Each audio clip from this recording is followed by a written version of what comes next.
성화라는 것은 거룩함이고 또 예수를 닮은 것이고 하나님의 형상 회복입니다. 우리의 신앙의 목적입니다. 모든 성도들이 개인적으로 예수를 닮아야 되고 또 하나님의 형상이 회복돼야 되고 개인적인 문제예요. 그러나 어떠한 사람이 이러한 거룩하게 되는가? 어떠한 사람이 예수를 닮게 되는가? 어떠한 사람이 하나님의 형상이 회복되는가? 한마디로 예수 그리스도로 말미암아 하나님을 진실하게 믿는 모든 신자들에게 거룩함이 또한 예수 닮음이 하나님의 형상이 또한 성화가 되는 줄로 믿습니다. 그래서 성경은 여전히 예수 외에는 다른 이름을 준 적이 없다. 오직 예수로 말미암아.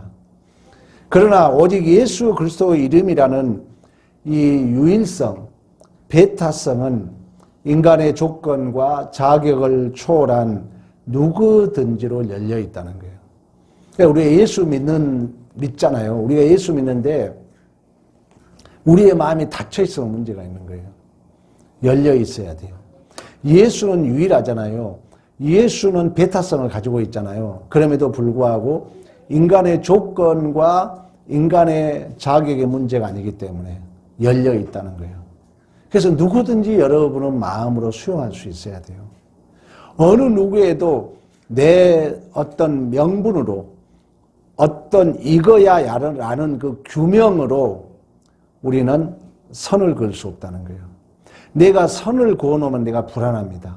넘어갈지도 그렇고 못 넘어오게 하고 불안한 거예요. 우리는 여전히 예수 그리스도 이름을 힘입어서 하나님을 진실하게 믿어서 하나님의 형상이 회복되고 또한 하나님의 성품으로 또 예수 닮은 자로서 성화가 일어나는데 여전히 이 예수란 이름은 베타성과 유일성을 가지고 있지만 온 우주적으로 열려 있다는 거예요. 이 신비함이에요.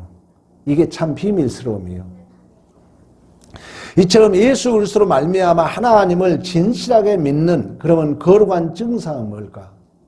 내가 예수 닮고 내가 하나님의 형상에 회복되면은 우리의 증상은 뭘까? 이 존 오웬 목사는 한마디로 하나님을 기쁘게 한다 그래요. 내가 거룩함이 막 윤리도덕으로 잘했다 못했다가 아니라는 거예요. 내 거룩함이 내 얼굴에 너는 거룩한 자 이렇게 나타나지 않는다는 거예요. 내 항상 마음이 하나님을 기쁘게 한다는 거예요. 하나님이 무엇을 하면 기쁠까? 그래서 오늘 본문에도 그러잖아요.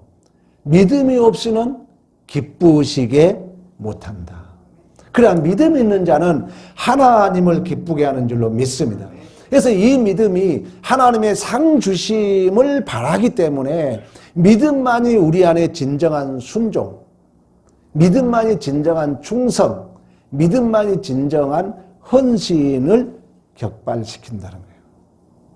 믿음이 없으면 우리가 할 수 없어요. 왜? 믿음은 방금 뭐라 했어요? 내가 하나님의 거룩함이 형상되면 하나님의 기쁘게 일을 하기 때문에 하나님을 기쁘게 하기 때문에 그래서 하나님의 무엇이 기쁠까? 그래서 우리의 진정한 순종, 충성, 헌신이 격발된다는 것입니다. 그러면 하나님을 기쁘게 하는 믿음은 뭘까요? 하나님을 기쁘게 하는 믿음은 하나님의 명령에 믿음으로 온전히 순종하는 믿음인 줄로 믿습니다. 아브라함을 믿음의 조상이라고 그래요. 근데 여기서 오해하면 안 돼요. 믿음의 조상이라 해서 믿음이 좋은 조상이 아니라 하나님이 어떻게 믿음 있는 자로 만들어가는 조상이에요. 그러니까 저는 모델이라고 말하고 싶어요. 모델은 자신 스스로가 만들어진 것이 아니라 그 만들고자 하는 의도대로 샘플을 만들어가죠. 아브라함이 그렇다는 거예요. 그러니까 아브라함은 처음에 믿음이 없었잖아요. 우리가 다 알고 있는 것처럼. 그러나 하나님이 아브라함을 믿음 있는 자로 만들어요. 그 믿음은 하나님이 기뻐하는 명령에 온전히 순종하는 거라 그랬잖아요. 그래서 아브라함은 결국 이제 믿음의 절정에 이르요. 믿음의 절정에 이뤘을 때 시험을 합니다. 네가 이 모든 것을 하나님이 주셨다는 게 믿어진다면은 독자 이삭을 바쳐봐라 그래요. 참 어렵죠. 근데 아브라함은 긴 제가 보기에는 독자 이삭을 바칠 때까지 아브라함의 나이가 대략 몇 살이 됐겠어요? 저는 한 40년을 보는 거예요. 왜? 75세에 불러가지고 100세에 낳잖아요. 이삭이 걸어가잖아요. 걸어가는 걸 봐서, 그리고 인생의 성경적 인생의 전 역사는 40년을 보기 때문에 저는 아마 이삭이, 내 개인적 판단입니다만 15살 정도, 한 40년 정도 흘리지 않았을까. 긴 여정 속에 이제 아브라함의 믿음이 무르익어서 하나님이 기뻐하는 마음으로 하나님이 명령했을 때 온전히 순종하는 줄로 믿습니다. 그때 하나님이 이제야 내가 하나님을 경외하는 줄을 아노라. 그러니까 우리의 거룩한 믿음은, 내가 믿음이 좋은 거룩함은 하나님을 기쁘게 하는데, 하나님을 기쁘게 하는 믿음은 하나님의 명령에 온전히 순종하는 믿음이라는 거예요. 그 역설은 뭐냐면 하나님이 싫어하는 일을 하지 않는 거예요. 우리가 이스라엘의 초대 왕을 볼 수 있잖아요. 하나님은 하나님에게 믿음에 순종하도록 우리의 절망감을 확인해 갑니다. 그러니까 하나님은 하나님에게 순종한 삶을 살기 위하여 내 조건이 좋지 않는 자를 들어쓰는 거예요. 그래서 사울은 가장 이스라엘 그 지파 중에 약한 베냐민 지파, 그리고 가장 약한 가문 속에 하나님이 그를 왕으로 세웁니다. 근데 이 사울은 자기 힘을 의지해요. 하나님의 명령을 거해가지고 자기의 이름의 비석을 세우죠. 그때 하나님이 뭐라고 합니까? 순종이 제사보다 낫고 듣는 것이 수양의 기름보다 나으니 이는 거역하는 것은 사슬의 죄와 같고 완고한 것은 사신 우상에게 절하는 죄와 같다. 그래서 하나님이 뭐라 하냐면은 왕이 여호와의 말씀을 버렸으므로 여호와께서도 왕을 버려 왕이 되지 못하게 하셨나이다. 우리의 믿음, 우리의 거룩함은 그냥 되지 않는다는 거예요. 훈련을 통해서 되는데, 이 거룩함은 하나님을 기쁘게 하는데, 하나님을 기쁘게 한 삶은 하나님의 명령에 온전히 순종하는 줄로 믿습니다. 이처럼 예수 그리스도를 믿는 믿음의 온전한 순종은 거룩하게 되는 수단입니다. 그래서 우리가 믿음이 있다면 순종할 수밖에 없다는 거예요.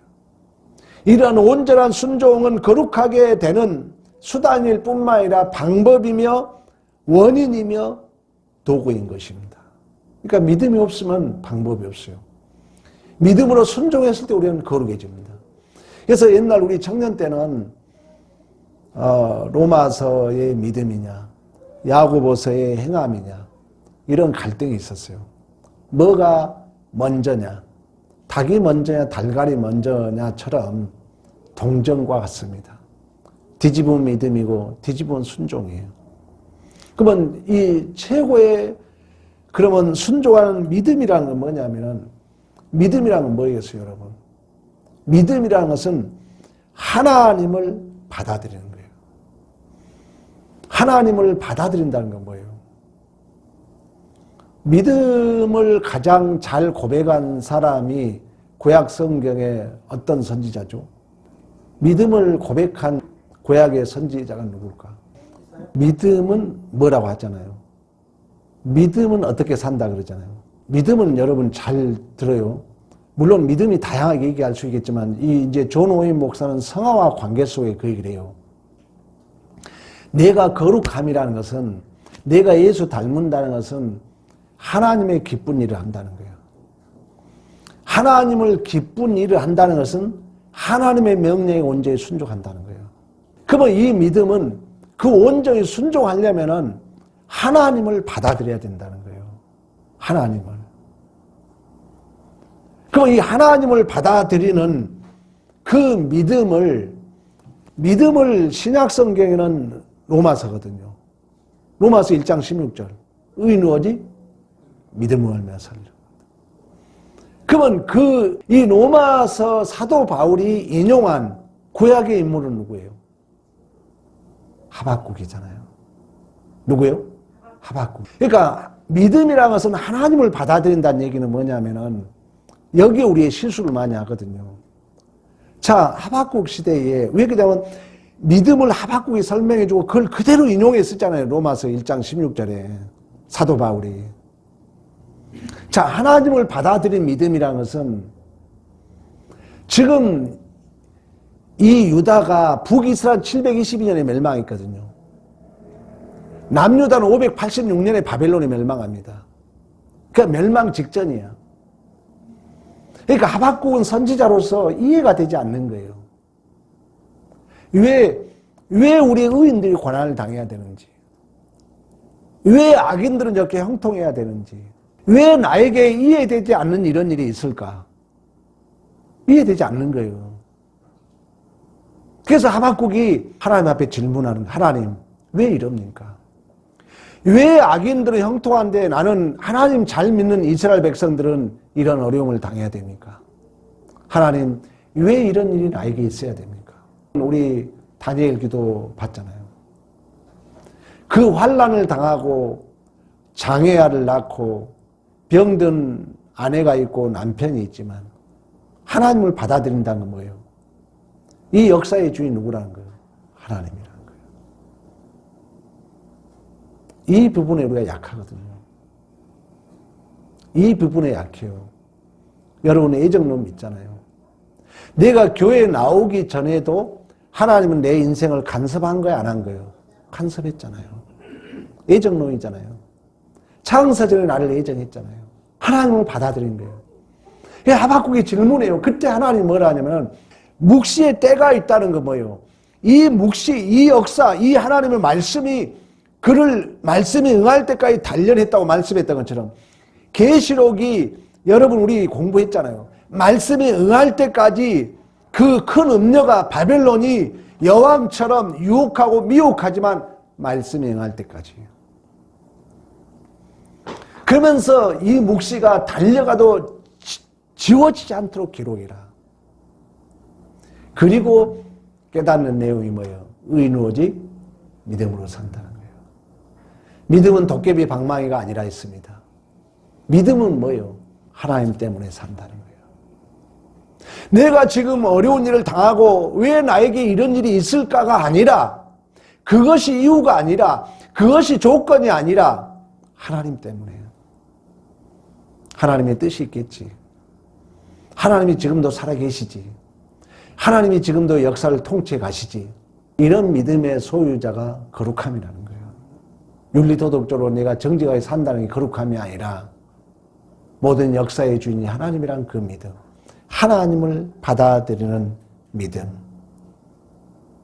이 받아들이는 믿음에서 거룩함이 쏟아나오고 신자의 생명력을 가지게 되는 줄로 믿습니다. 이 믿음이 없으면 우리는 윤리도덕주의에 빠진다는 거예요. 이런 믿음이 없으면 여러분 자꾸 우리가 믿음이 약해지면요. 이런 믿음이 없으면 율법을 또 윤리도덕이 자꾸 나의 진실을 증명하고 싶어요. 나의 공로를 증명하고 싶은 거예요. 그때 이미 사단은 내 마음에 딱 들어온 거예요. 그래서 틈을 벌려버려요.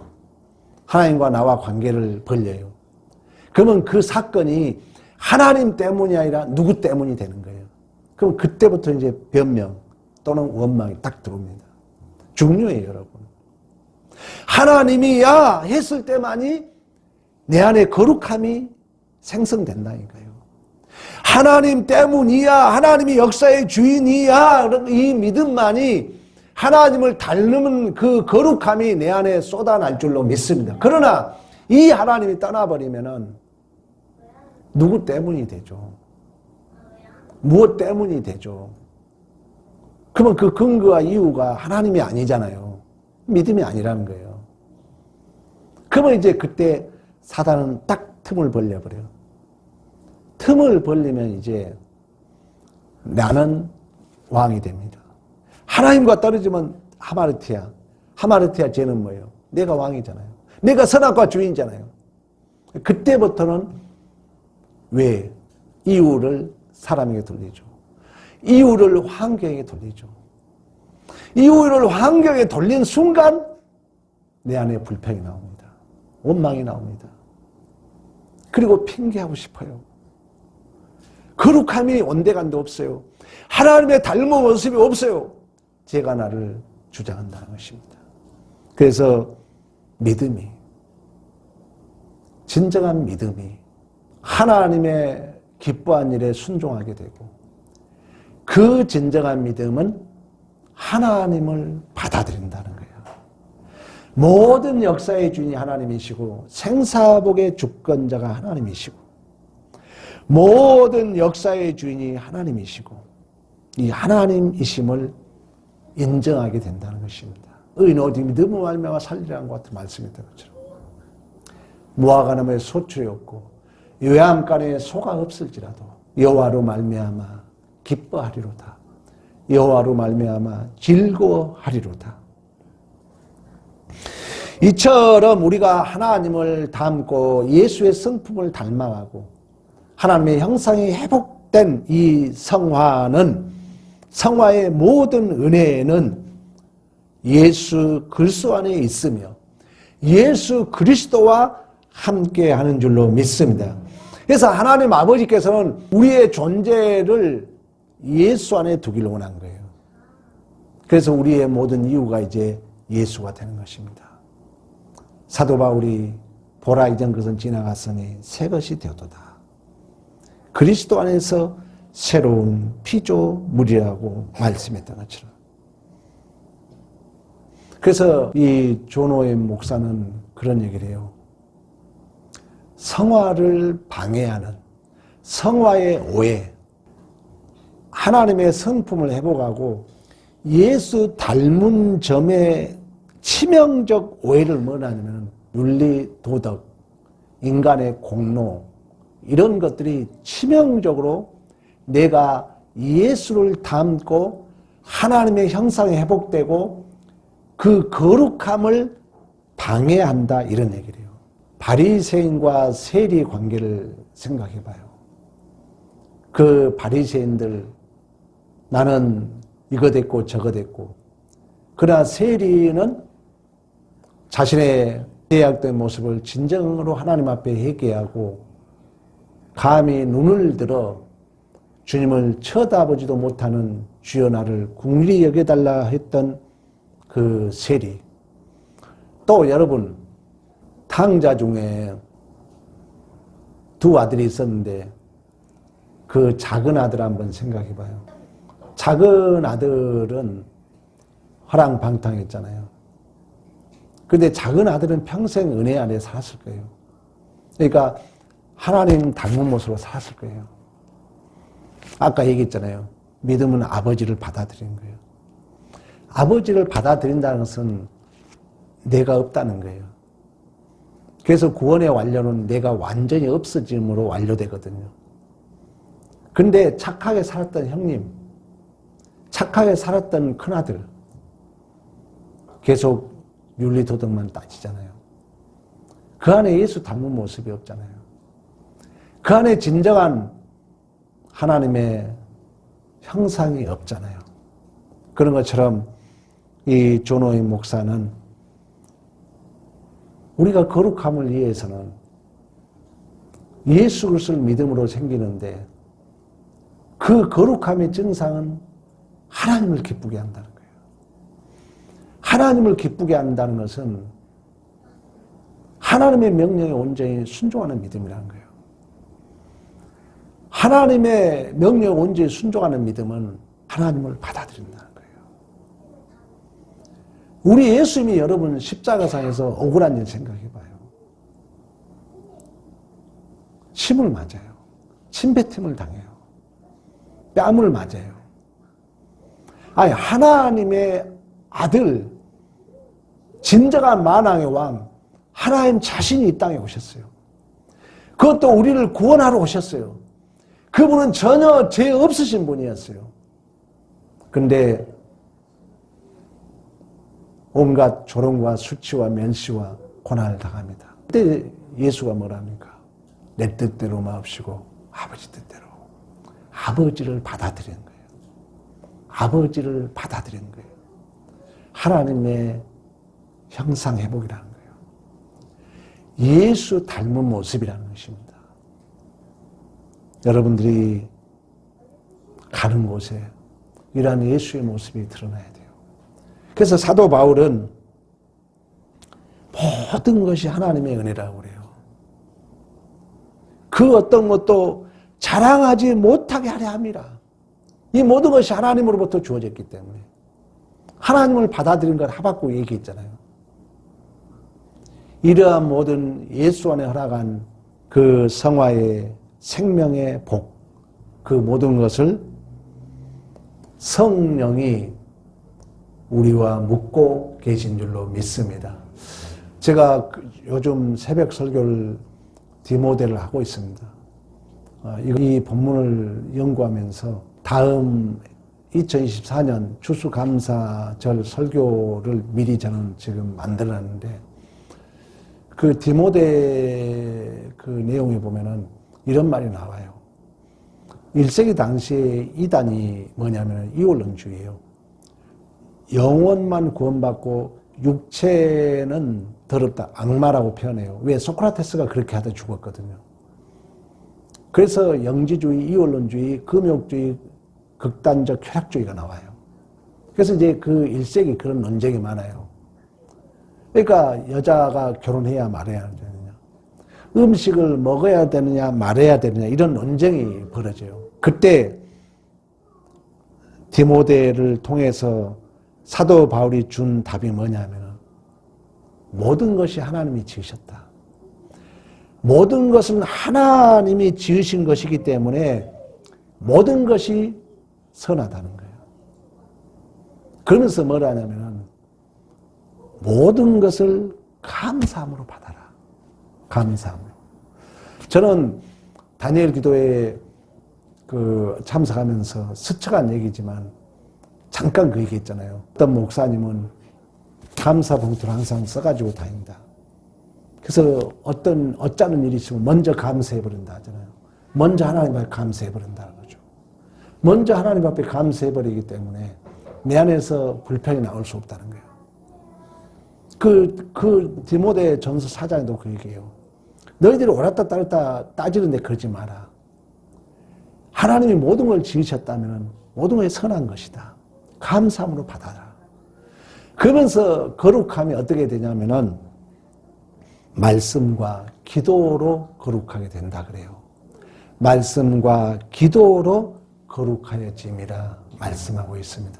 오늘도 금요기도에 말씀을 듣는 여러분, 오늘도 기도하는 여러분, 우리의 기도에 많은 목적도 있지만 진실로 하나님의 형상이 회복되고 예수 닮은 자로서 하나님을 기쁘게 하고 하나님의 명령에 온전히 순종하고 모든 그 상황을 하나님이 주셨다는 이 믿음으로 감사함으로 받아들임으로 말미암아 진실로 여러분 모습 속에 예수의 향기, 예수의 편지가 드러난 복 있는 삶이 되기를 간절히 축원합니다.